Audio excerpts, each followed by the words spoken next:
Praise the lord. ప్రభువైన యేసుక్రీస్తు నామములో అందరికీ వందనాలు తెలియజేస్తూ ఉన్నాం. మరి ఈ 40 దినాల ఉపవాస ప్రార్థనలో మనము యూదా రాజుల్ని ధ్యానిస్తూ ఉన్నాం. మరి నిన్నటి దినాన మనము ధ్యానించినటువంటి రాజు ఆహాజు రాజు. ఈరోజు మనము హిజ్కియా రాజు గురించి మనం ధ్యానించబోతూ ఉన్నాం. ఇతను గురించి మనం చూసుకున్నట్లయితే దినవృత్తాంతాల 2వ గ్రంథంలో 29వ అధ్యాయంలో మరి మనకి ఇతను కనిపిస్తాడు. అలానే రాజుల 2వ గ్రంథము 18వ అధ్యాయంలో కూడా మరి ఈ యొక్క హిజ్కియా గురించి మనము చూస్తామండి. మరి ఇతని గురించి మనం చూసినట్లయితే ఇతను 25 సంవత్సరాలప్పుడు రాజు అయినట్లుగా, మరి తండ్రి ఆహాజు ఈ యొక్క నిన్నటి దినాన మనం ధ్యానించినటువంటి ఆహాజు యొక్క కుమారుడుగా హిజ్కియాని చూస్తూ ఉన్నాం. తల్లి పేరు అబి. మరి ఈమె జకరియా కుమార్తెగా మనం చూస్తూ ఉంటాం.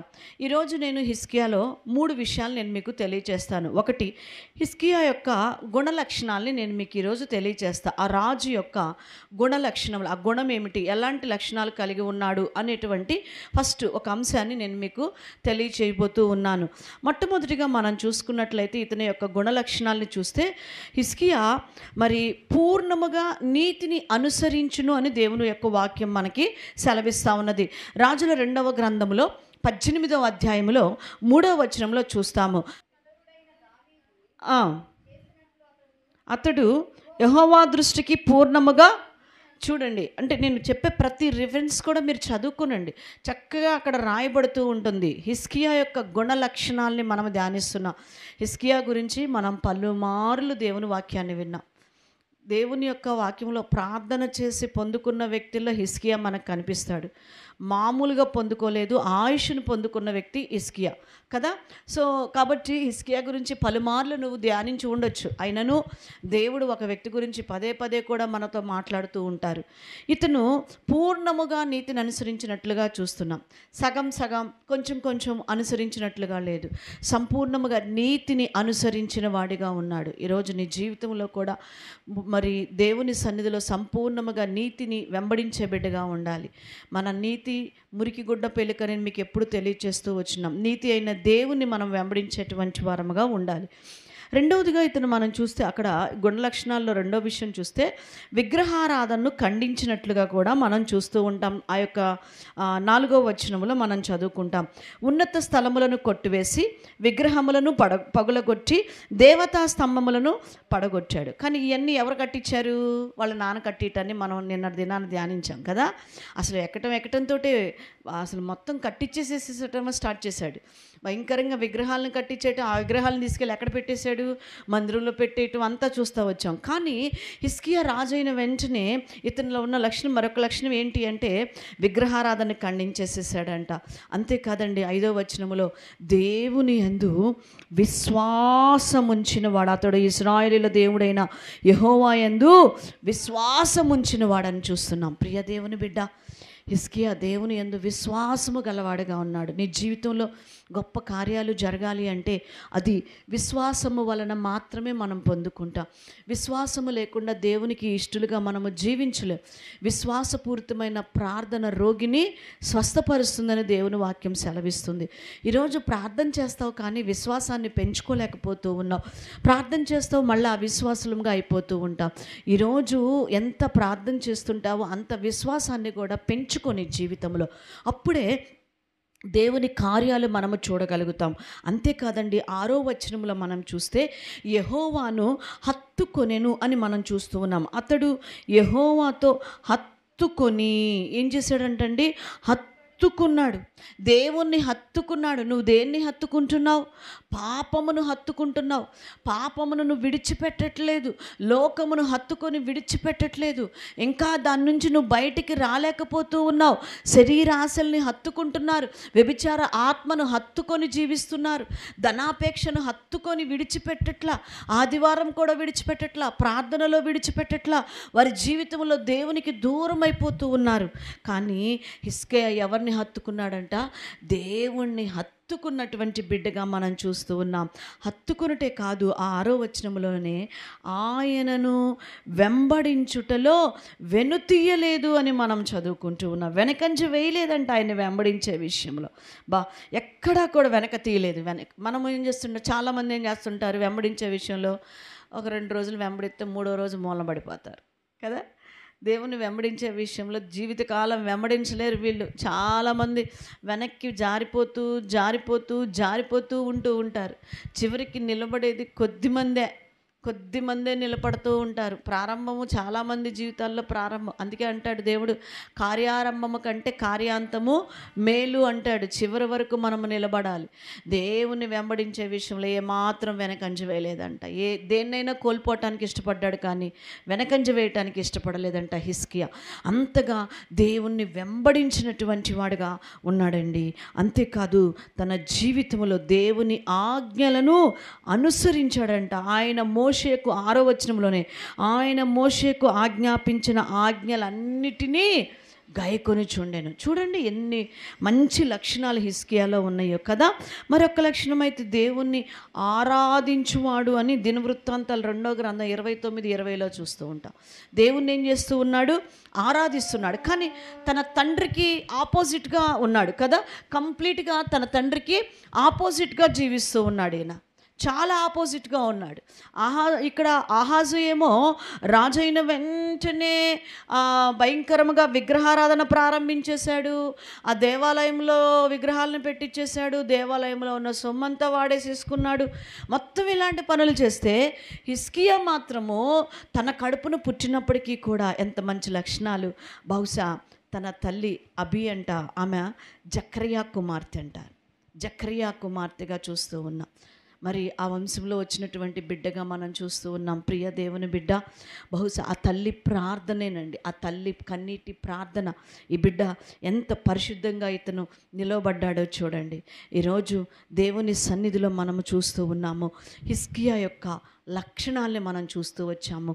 మరి హిస్కియా పరిపూర్ణముగా నీతిని అనుసరించాడని, విగ్రహారాధనను ఖండించాడని, తీసివేశాడంట. తన తండ్రి చేసినట్టు అన్నిటినీ కూడా తీసి అవతల పడేశాడంట. దేవుని యందు విశ్వాసం ఉంచాడు, దేవుణ్ణి హత్తుకున్నాడు, దేవుణ్ణి వెంబడించే విషయంలో వెనకంజ వేయలేదు, దేవుని ఆజ్ఞలను అనుసరించాడు, దేవుణ్ణి ఆరాధిస్తూ ఉన్నాడు. హల్లెలూయా. ఎన్ని మంచి లక్షణాలు ఉన్నాయో కదా ఈ రాజులో. చాలా మంచి లక్షణాలు ఉన్నాయి. ప్రియదేవుని బిడ్డ, మరి నిజంగా ఇన్ని మంచి లక్షణాలు ఉన్నాయి కాబట్టే హిస్కియాని కూడా దేవుడు అంతగా ప్రేమించాడంటండి. రెండవదిగా మనం చూస్తే ఇవి ఆయనలో ఉన్న లక్షణాలు. రెండో విషయం హిస్కియాలో మనం చూస్తే అతడు చేసినటువంటి సంస్కరణలు, అంటే పనులు ఏమేం చేశాడో చూద్దాం. ఏం పనులు చేశాడు అనేది చూస్తే మొదటి సంవత్సరమున, అంటే రాజైన వెంటనే ఒక సంవత్సరంలోనే ఏం చేశాడో తెలుసా? మందిరపు తలుపులు తెరిచి బాగు చేయించేశాడంట. హల్లెలూయా. తలుపులు ఎవరు మూపెచ్చేశారు? వాళ్ళ నాన్న మందిరపు తలుపుల్ని ఏం చేసేసాడు? మూసేశాడు. నిన్నటి దినాన్ని చదువుకున్నాం కదా, ఆహాజు మందిరపు తలుపుల్ని మొత్తం క్లోజ్ చేసేసాడు. కానీ హిస్కియా ఏం చేశాడు? రాజు అయిన వెంటనే ఆ సంవత్సరంలోపే దేవుని మందిర తలుపులను తెరచి బాగు చేయించాడంట. చదువుతారన్నమాట. దినవృత్తాంతాల 2వ గ్రంథం 29వ అధ్యాయము 3వ వచనం చూడండి. అతడు తన ఏలుబడి యందు మొదటి సంవత్సరము మొదటి నెలను యెహోవా మందిరపు తలుపులను తెరిచి వాటిని బాగు చేసి, దేవునికి మహిమ కలుగును గాక. ఎంత మంచి దేవుని యందు ఆ విషయంలో ఆసక్తి కలిగిన వాడిగా హిస్కియా ఉన్నాడు. ఇక్కడ మనం చూస్తున్నాం కదా. అసలు రాజైన వెంటనే ఎవరైనా, చాలా వరకు మనం చదువుకున్న ప్రతి రాజుల్ని మనం చూస్తే రాజ్యము స్థిరపడటమే చూసుకున్నారు కదా. ఆ సింహాసనం స్థిరపడాలని దానికోసం ఏదేదో ప్రయత్నాలు చేశారు. కానీ ఇతను సింహాసనము స్థిరపడటం చూసుకోవట్లేదు. కానీ అయ్యో, నా దేవుని మందిరములు ద్వారాలు తలుపులు ఏం చేసేసారు? మందిరం మూసేశారే, దానికి కారణం నా తండ్రే కదా. అయ్యో, ఆ శాపము నా మీదకి రాకూడదు, జీవము కలిగిన దేవుని ఆరాధించాలి ప్రజలు కూడా అని ఆ మందిరము తలుపులు తీపిచ్చేసి మొత్తం మందిరాన్ని ఏం చేస్తున్నాడంట? బాగు చేయించున్నాడు. దేవునికి తన హృదయ తలుపులు తెరిచిన వాడిగా ఉన్నాడు. హల్లెలూయా. ఈరోజు నీ జీవితంలో దేవునికి హృదయ తలుపులు తెరిచే బిడ్డగా నీవు కూడా ఉందువు కాక. అంతేకాదండి, అతను పరిశుద్ధ స్థలము నుంచి నిషిద్ధమైనటువంటి వస్తువులు కూడా తీసేశాడంట. 5వ వచనం చదవండి. దినవృత్తాంతాలు 2వ గ్రంథం 29:5. వారికి ఇలాగో ఆజ్ఞ ఇచ్చెను, లేవీయులారా నా మాట ఆలకించుడి. ఇప్పుడు మిమ్మును మీరు ప్రతిష్ఠించుకొని మీ పితరుల దేవుడైన యెహోవా మందిరంలో ప్రతిష్ఠించి పరిశుద్ధ స్థలంలో నుండి నిషిద్ధమైన వస్తువులన్నింటినీ బయటికి కొనుక్కోండి, తీసుకెళ్ళిపోండి. అవన్నీ ఎవరు పెట్టారు? నిషిద్ధమైన వస్తువులన్నీ ఎవరు తీసుకొచ్చారు మందిరంలోనికి? వాళ్ళ నానే. నిన్నటి దినాన్ని ధ్యానించుకున్నాం కదా, ఆహాజు రాజే దేవుని మందిరములో పరిశుద్ధమైన స్థలములో అపవిత్రమైన విగ్రహాలని, నిషిద్ధమైనటువంటి అపవిత్రమైన వస్తువులను తీసుకొచ్చి పరిశుద్ధ స్థలములో పెట్టాడని నిన్నటి దినాన్ని మనం ధ్యానించాం కదా. దేవుని మందిరములో పరిశుద్ధత ఉండాలి, కానీ అపరిశుద్ధత, అపవిత్రమైనవి ఉండకూడదు. నీ యొక్క జీవితము, ఈ దేహం అనే దేవుని ఆలయములో పరిశుద్ధత ఉండాలి, కానీ అపవిత్రమైన లోకము అన్నీ ఉండకూడదు. హిజ్కియా వెంటనే వాటన్నిటిని ఏం చేశాడంట? బయటికి పారవేసేశాడు. ఈరోజు నువ్వు కూడా తీసివేస్తావా? నీ యొక్క హృదయం అనే నీ ఆలయంలో, నీ జీవితం అనే ఈ దేహం అనే దేవుని ఆలయంలో నుంచి దేవునికి వ్యతిరేకమైనవి హిజ్కియా తీసేసినట్లు నీ హృదయంలో నుంచి ఆ పాపంవి తీసివేస్తావా? దేవుని మందిరం, మనం ఆరాధించుకునే ఈ మందిరాన్ని కూడా మనం ఎలా ఉంచుకోవాలంట? పరిశుద్ధంగా ఉంచుకోవాలి. పాపము లేని వారముగా దేవుణ్ణి ఆరాధించేవారిగా ఉండాలి. మూడోది ఏం చేశాడంట? ఇతను చేసినటువంటి మరొక పని ఏంటి? మందిరం విషయంలో చూడండి, మనం చూస్తున్నాము, విగ్రహములను నిర్మూలన చేసి బలిపీఠములను పగలకొట్టేశాడంట. వాళ్ళ నాన్న కట్టినటువంటి విగ్రహాలను ఏం చేశాడంట? నిర్మూలన చేసి వాటన్నిటిని పగలకొట్టేశాడు. దినవృత్తాంతాలు 2వ గ్రంథం 31వ అధ్యాయములో 3వ వచనంలో చూస్తున్నాం ఆ మాట. చూడండి, 31వ అధ్యాయము 3వ వచనం. మరియు యెహోవా ధర్మశాస్త్రమునందు వ్రాయబడి ఉన్న విధిని బట్టి జరుగు ఉదయాస్తమయముల దహన బలులను, విశ్రాంతి దినమునకు, అమావాస్యనకు, నియామన కాలం ఏర్పడి ఉన్న దహన బలులను అర్పించుటకై తనకు కలిగిన ఆస్తిలో నుండి రాజు ఒక భాగమునే ఏర్పాటు చేశాడంట దేవుణ్ణి ఆరాధించడానికి.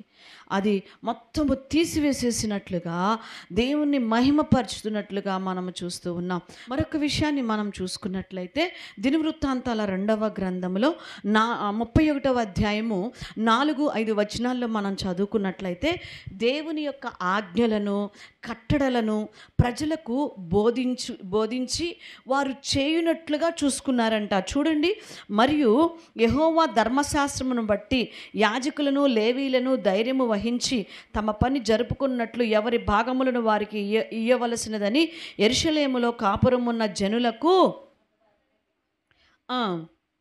ఆ ఆజ్ఞ వెల్లడియగుటతోడనే ఇశ్రాయేలీయులు ప్రథమ ఫలములైన ధాన్య ద్రాక్షారసములను, నూనెను, తేనెను, సస్య ఫలములను విస్తారముగా తీసుకొని వచ్చి సమస్తమైన వాటిలో నుండి 10వ వంతులను విస్తారముగా తీసుకొని వచ్చి. ప్రియమైన దేవుని బిడ్డలారా, ఇక్కడ మనం చూస్తూ ఉన్నాము, హిజ్కియా మరి చెప్పినటువంటి ప్రతిదీ కూడా దేవునికి ఇవ్వవలసినటువంటి విషయాల్లో, అన్ని విషయాలలో వారికి చెప్తూ ఉన్నప్పుడు ధర్మశాస్త్రములో వ్రాయబడినటువంటి విషయాలను వాళ్ళకి నేర్పిస్తూ, దేవుని ఆజ్ఞలను, కట్టడలను నేర్పిస్తూ ఉన్నప్పుడు వారు అవి గైకొనినట్లుగా మనం చూస్తూ ఉన్నాం. ఆ మాట ప్రకారముగా వారు నడుచుకున్నటువంటి జీవితాన్ని ఇక్కడ మనం చూస్తూ ఉన్నాం. చూడండి, మందిర విషయంలో ఇంకా ఎంత గొప్ప కార్యాలు హిజ్కియా చేసినటువంటి మందిర సంస్కరణ, మందిరంలో చేసినటువంటి పనులు మనం చూస్తున్నాం. ఒకటి, ఇతను మరి రాజైన మొదటి సంవత్సరంలోనే దేవుని మందిర తలుపులు తీశాడు. తన తండ్రిలాగా, తండ్రి ఏమో తలుపులు మూసేపిస్తే ఇతనేమో తలుపులు తెరిచాడు. 2, మరి పరిశుద్ధ స్థలములో నుంచి, అంటే దేవుని మందిరంలో నుంచి అతను పెట్టినటువంటి నిషిద్ధమైనటువంటి వస్తువులన్నిటిని కూడా తీపిచ్చేసేసాడు. మరి 3, విగ్రహాలను నిర్మూలన చేసి బలిపీఠాలన్నీ, తండ్రి కట్ని అన్నీ పగల కొట్టేసేసాడు. 4, దేవుని ఆజ్ఞలను, కట్టడలను ప్రజలకి బోధిస్తూ దాని ప్రకారం చేయటాన్ని కూడా మనం చూస్తూ ఉన్నాం ఇక్కడ. మరి 5వదిగా మనం చూస్తే ప్రజల సౌకర్యముకై బాటల వెంటంట కాలువలను త్రవ్వించి, కాలువలను వేయించి నీళ్లు వచ్చేటట్లుగా, అంటే వాళ్ళ సౌకర్యం, దారిన వెళ్ళేటువంటి వాళ్ళకి సౌకర్యముగా ఉండుటకంట. చూడండి, రాజుల 2వ గ్రంథం 20వ అధ్యాయము 20వ వచనాన్ని మనం చదువుదాం. రాజుల 2వ గ్రంథం 20వ అధ్యాయము 20వ వచనాన్ని చదువుదామండి. అమ్మా, హిజ్కియా చేసిన అతని పరాక్రమం అంతటిని గూర్చియు, అతడు కొలను త్రవ్వించి, కాలువ వేయించి, పట్టణములోనికి నీళ్లు రప్పించిన దానిని గూర్చియు. ఏమండి, ఈ లక్షణం ఎవరిలో కనిపిస్తుంది? మీకు ఒక్కసారి జ్ఞాపకం చేసుకోండి. ఈ లక్షణము ఉజ్జియా కదా. ఉజ్జియా అంటే తన ముత్తాత ముత్తాత కదా. తన తాతేమో యోతాము, వాళ్ళ నాన్న ఉజ్జియా కూడా దేశము కోసము వ్యవసాయము చేపించాడు, వ్యాపారము కోసము అక్కడ రేవులను కట్టించాడు, పట్టణ ప్రాకారాలను కట్టించాడు, దేశం కోసం చాలా చేశాడు కదా. అలానే హిజ్కియా మరి కొలను తవ్వించి ఆ దారి పక్కనంట కాలువలు. ఇప్పుడు కూడా మనకి చూడండి, మనము జనరల్గా మనకి ఇప్పుడు తెల్లవాడు గ్రామాలు ఇటువైపు మనం చూస్తే, తెల్లవాడు అంటే మనకు తెలిసిన గ్రామం పేరు చెప్తున్నాం. యాక్చువల్లీ ప్రతి పల్లెటూరు గ్రామాల్లో కూడా మనం చూస్తే కాలువలు, ఇప్పుడు ఏం పనులు లేనప్పుడు సీజను పొలం పనులు అవి లేనప్పుడు ఏం చేస్తూ ఉంటారు, మనకి వెట్టి పని దాన్ని అనేది ఏదో కరువు పని. ఈ కరువు పనులు ఏం పని ఇస్తారు, రోడ్డు పక్కన అట్లా ఏం తవ్వుకుంటూ వెళ్తుంటారు వీళ్ళు, కాలువలు. ఎందుకంటే దాంట్లో వాటర్ స్టోర్ అయినప్పుడు, పంటలు పండించుకునేటప్పుడు ఆ వాటర్ ఏమవుతుంది, దానికి ఉపయోగపడుతుంది. అందుకని గవర్నమెంట్ ఏం చేస్తుందంటే, పల్లెటూరులో వాళ్ళకి పొలాలు పంట అంతా అయిపోయినప్పుడు, ఆ సీజన్ అంతా అయిపోయినప్పుడు వాళ్ళ బ్రతుకు తెరువు ఉన్నట్టు ఉంటుంది. ప్లస్ తర్వాత ఫ్యూచర్లో మళ్ళీ నెక్స్ట్ పొలం వేసినప్పుడు వాళ్ళకి అది ఆసరాగా ఉంటుందని కాలువలు త్రవ్విస్తారు. వర్షాలు పడినప్పుడు ఆ కాలువలు ఏమైపోయేవి, నిండిపోతూ ఉంటున్నాయి. ఆ వాటర్ ఏం చేస్తున్నారంటే మోటార్లు పెట్టేసి మళ్ళీ పొలాలకి పెట్టుకుంటూ ఉంటుంది. మనం చూస్తున్నాం ఇలాంటి మంచి పనులు ఈ యొక్క హిజ్కియా చేయటాన్ని మనం చూస్తూ ఉన్నాం. ప్రియ దేవుని బిడ్డ, దేవుని మందిరం విషయంలో నువ్వేం చేస్తున్నావు? ఈరోజు దేవుడు ప్రశ్నిస్తూ ఉన్నాడు. మందిరం విషయంలో నువ్వు ఎంతవరకు పరిచర్య చేస్తున్నావు? మందిరానికి ఎంతమంది ఆత్మలు నడిపిస్తున్నావు? మందిరంలోనికి నువ్వు వస్తున్నప్పుడు పరిశుద్ధమైన జీవితంతో వస్తున్నావా, లేక ఇంకా ఆ పాత స్వభావాన్నే, పేరుకుపోయిన ఆ స్వభావాన్నే పెట్టుకొని అందరికీ 10 మందికి అంటిస్తానికి వస్తున్నావో ఒకసారి పరిశీలన చేసుకో. 1, హిజ్కియా యొక్క మంచి లక్షణాలని మనం చూసాము. 2, హిజ్కియా చేసినటువంటి మత సంస్కరణలు, అంటే మందిరం విషయంలో తను చేసినటువంటి కొన్ని కార్యాలు మనం చూసాం. నువ్వు దేవుని మందిరం పనులు చేయటానికి ముందు ఫస్ట్ నీ గుణం ఎలాగున్నదో పరిశీలన చేసుకోవాలి. నీవు కూడా ఈ మంచి లక్షణాలను కలిగి ఉండాలి. యథార్థముగా, నీతి కలిగి, విశ్వాసముతో, దేవుణ్ణి హత్తుకుంటూ, వెనకంజ వేయినటువంటి స్వభావముతోటి మరి యథార్థంగా నువ్వు బ్రతికే బిడ్డగా ఉండాలి. అప్పుడే మనము దేవుని పని చేయగలుగుతాం. దేవుని పనికి మనము అర్హులము అని కూడా దేవుడు మనకి సెలవిస్తూ ఉన్నాడు. ఆ తర్వాత హిజ్కియా ఎన్నో మంచి పనులు దేవుని విషయంలో చేసినట్లుగా మనం చూస్తూ ఉన్నాం. మరి దాని ద్వారా హిజ్కియా ద్వారా మరి దేవుని క్రియలు మనం చూసినట్లయితే, అంటే ఎలాంటి ఆశీర్వాదాలు, ఎలాంటి క్రియలు హిజ్కియాకి వచ్చినవి అని మనం చూసుకున్నట్లయితే, నేను చాలా టూకీగా నేను చెప్పేస్తాను మీకు. నెంబర్ 1 రాజుల 2వ గ్రంథము 18వ అధ్యాయము 7వ వచనాన్ని మనం చదువుకుందాం. కావున యెహోవా అతనికి తోడుగా ఉండెను, చోటెల్లా అతడు హల్లెలూయా. చూడండి, 2 విషయాలు ఇక్కడ మనం చూస్తున్నాం, 2 ఆశీర్వాదాలు. హిజ్కియాకి వెళ్ళిన చోటల్లా ఎవరు తోడు ఉన్నారు? దేవుడు తోడుగా ఉన్నాడు. ఎంత గొప్ప కృపండి దేవుడు తోడుగా ఉండటం. మనుషులు తోడుగా ఉండి కాసేపు తోడుగుంటారు అంతే. ఆ తర్వాత అంటారు, అమ్మా నేను రాలేనులే, ఏమనుకోబాకు, ఆయన ఊరుకోవట్లేదులే, ఏమనుకోబాకు, ఆమె ఊరుకోవట్లేదులే, ఏమనుకోబాకు, నాకు కుదరదులే, ఏమనుకోబాకు, నాకు బాగాలేదబ్బా, నొప్పి పుడుతుంది, నేను రాలేను అనేస్తారు కదా. ఏదేదో చెప్పేస్తుంటారు. కానీ జీవితకాలం మనకి తోడుగా ఉండేది ఎవరో తెలుసా? దేవుడే. ఆ దేవుడు ఎప్పుడు తోడుగా ఉంటాడు? ఈ హిజ్కియా కలిగిన లక్షణాలను మనం కలిగి, మంచి లక్షణాలను కలిగి, దేవుని పనిలో, దేవుని మందిరములో, దేవుని పని విషయంలో నమ్మకంగా ఉన్నప్పుడు దేవుడు నీ జీవితంలో, నా జీవితంలో కూడా తోడుగా ఉంటూ ఉన్నాడు. మరి అంతేకాదు, ఎక్కడికి వెళ్ళినా కూడా హిజ్కియాకి ఏమొచ్చిందంట? జయమే. నీకు అపజయమంటూ ఉండదు. దేవుడు ప్రతి చోట కూడా నీ జీవితంలో జయమిస్తూ ఉంటాడు. మరొక ఆశీర్వాదం మనం చూద్దామా?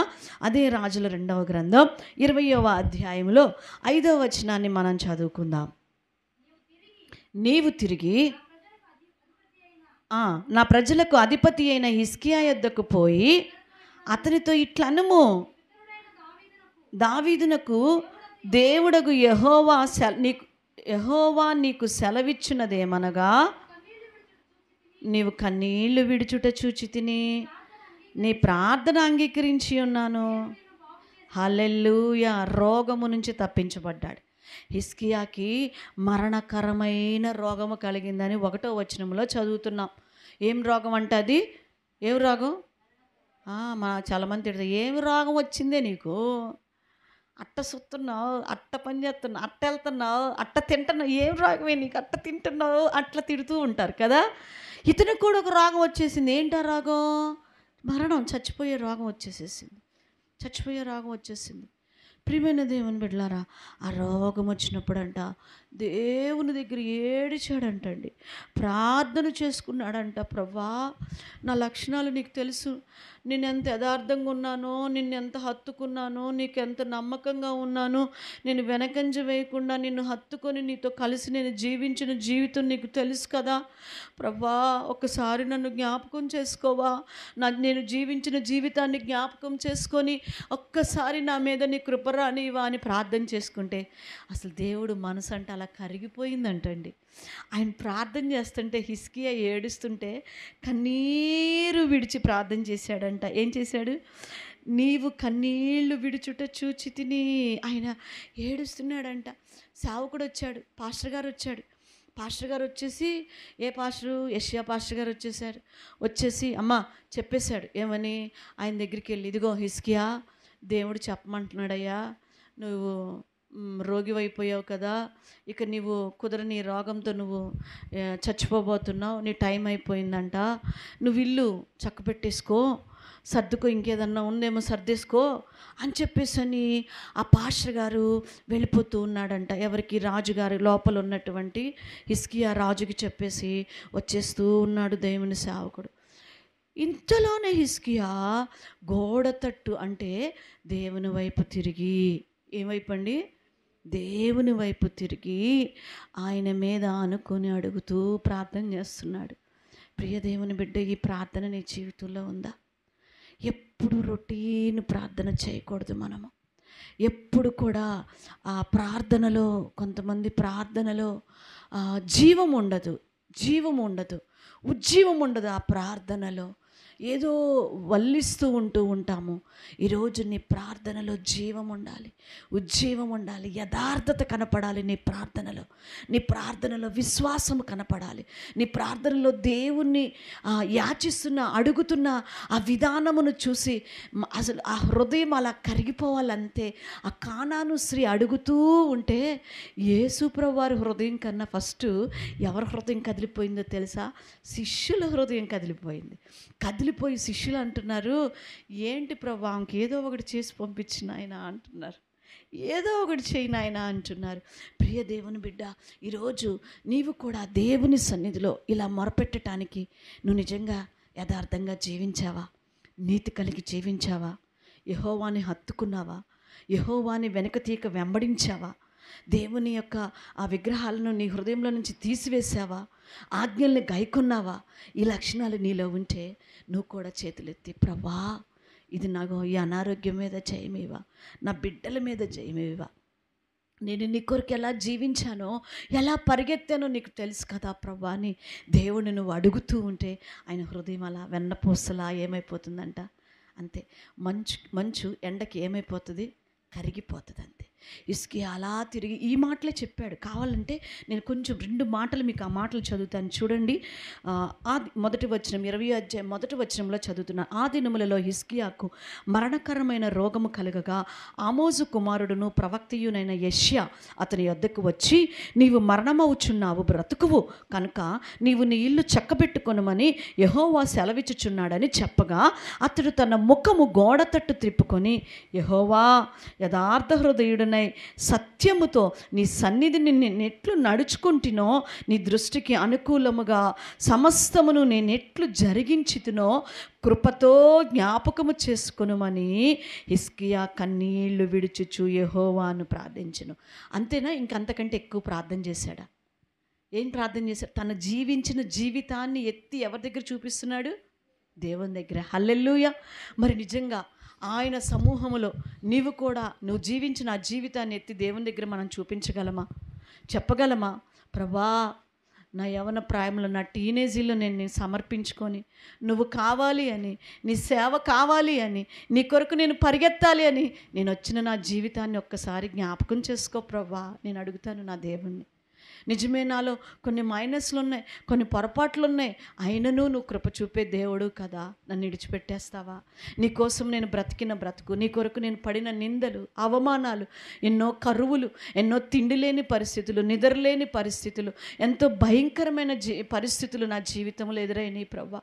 అయ్యా, అవన్నీ జయించుకొని నీ కొరకు నిలబడి ఉన్నానే, ఒక్కసారి నా జీవితాన్ని జ్ఞాపకం చేసుకోవా అని దేవుని సన్నిధిలో మనమంట అడిగినప్పుడు ఆయన హృదయం ఏమైపోతుందో తెలుసా?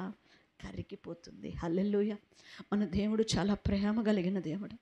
ఈరోజు మనం అడగకే పొందలేకపోతున్నామంట. దేవుని అడగకే మనము వాటిని సంపాదించుకోలేకపోతున్నామంట. అడగటం నేర్చుకోండి.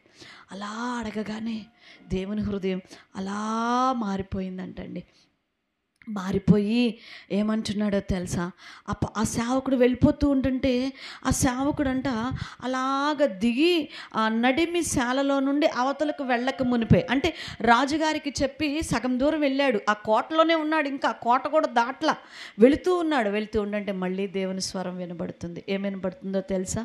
వెళ్ళు, నా సేవకుడిని, నా బిడ్డైన హిజ్కియాకి నేను ఆయుష్ ఇస్తున్నానని చెప్పు, నేను ఆరోగ్యం ఇస్తున్నానని చెప్పు, 15 సంవత్సరాల ఆయుష్ ఇస్తున్నానని చెప్పు అన్నాడండి. హల్లెలూయా. అంతే. యెషయా మారుమాట మాట్లాడకుండా వెనక్కి తిరిగేశాడు. యోనా లాగా అనలా. యోనా ఏమన్నాడు చెప్పండి?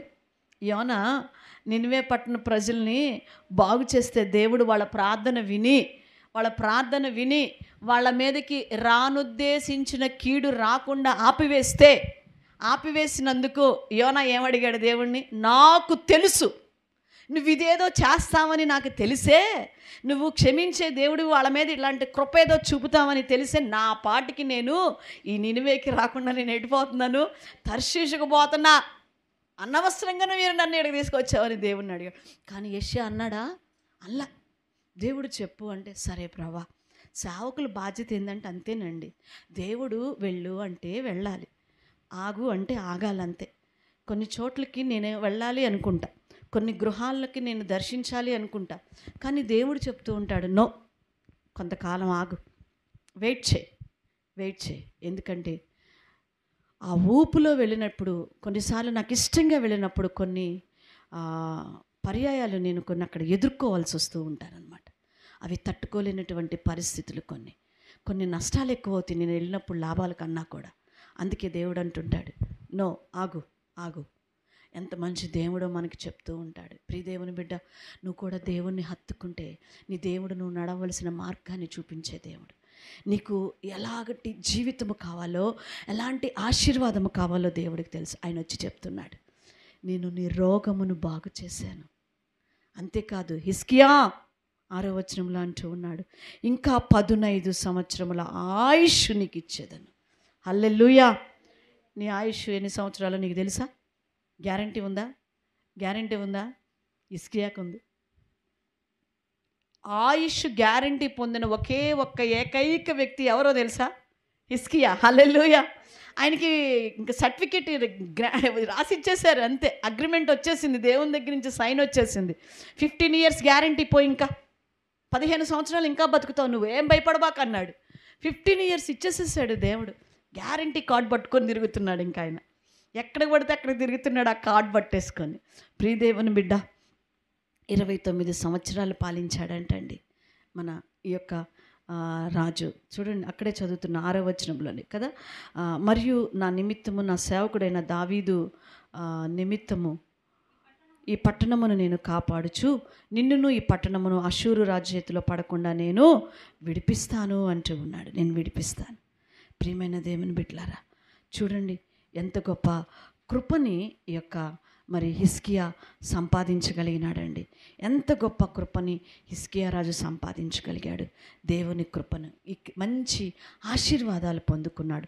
దేవుడు తోడుగా ఉన్నాడు. ఎక్కడికి వెళ్ళినా జయం పొందుకున్నాడు. రోగము నుంచి తప్పించాడు. దీర్ఘాయుష్ను అక్కడ 15 సంవత్సరాల దీర్ఘాయుష్ను పొందుకున్నాడు. ఇన్ని ఆశీర్వాదాలు హిజ్కియాకు పొందుకోవడానికి కారణం తన జీవితంలో తన లక్షణములు దేవునికి ఇష్టముగా బ్రతికాడు. యథార్థముగా నీతిని అనుసరించచ్చు, వెనకంజ వేయని జీవితంలో పరిశుద్ధముగా జీవించాడు. అంతేకాదు తన దేవుని మందిరాన్ని ఎంత ప్రేమించి ఆ మందిరము కొరకు పాటుపడి మందిరంలో ఉన్న చెడునంతా కూడా తీసివేసి దేవునికి ఇష్టముగా బ్రతికాడండి. హల్లెలూయా. ఈ హిజ్కియా వలె నువ్వు జీవిస్తావా? దేవుడి యొక్క ఆశీర్వాదాలన్నీ నీకేనండి, అన్నీ నీకే. అలా దాచుంచాడు దేవుడు, అంతే అట్లా దాచిపెట్టాడు. పిల్లలు క్రిస్మస్ తాత గురించి చెప్తారు కదా, అదేదో తాత వస్తాడు, ఆయన ఆ పేదవాళ్ళందరికి బోళ్ళని గిఫ్ట్లు ఇస్తారని ఒక కథ స్టోరీస్ చెప్పుకుంటూ ఉంటారు చాలామంది. ఈరోజు మన తండ్రి అయిన దేవుడు కూడా నువ్వు యథార్థంగా ఉన్నప్పుడు ఆ తాత వస్తాడో లేదో నాకు తెలియదు, కానీ దేవుడైతే ఖచ్చితంగా నీకు ఆశీర్వాదాలు ఏం చేస్తాడు? జల్లించేసి వెళ్ళిపోతుంటాడు. అంతే, అలా వెదజల్లుతాడంతే దేవుడు నీ మీద. ఎప్పుడు అంటే ఈ హిజ్కియాలాగా నీవు కూడా నీతిని అనుసరించి యథార్థంగా ఉన్నప్పుడు, దేవుణ్ణి హత్తుకొని వెనకంజ వేయినప్పుడు, ఆయన ఆజ్ఞలను అనుసరించి చెడును నువ్వు తీసివేసినప్పుడు దేవుడు తప్పకుండా నీ జీవితంలో నీకు కూడా తోడయుండి నడిపించునుగాక. ఆమేన్. ఈ చిన్న వాక్యం దేవుడు తన వినికిడిలో దీవించునుగాక. ప్రియమైన దేవుని బిడ్డలారా, ప్రార్థన చేసుకునండి. హిజ్కియాకి ఇచ్చిన ఆశీర్వాదం నాకు కూడా దయచేయి ప్రభువా అని దేవుని సన్నిధిలో పెనుగులాడు. దేవుడు నిన్ను దీవించునుగాక. God bless you.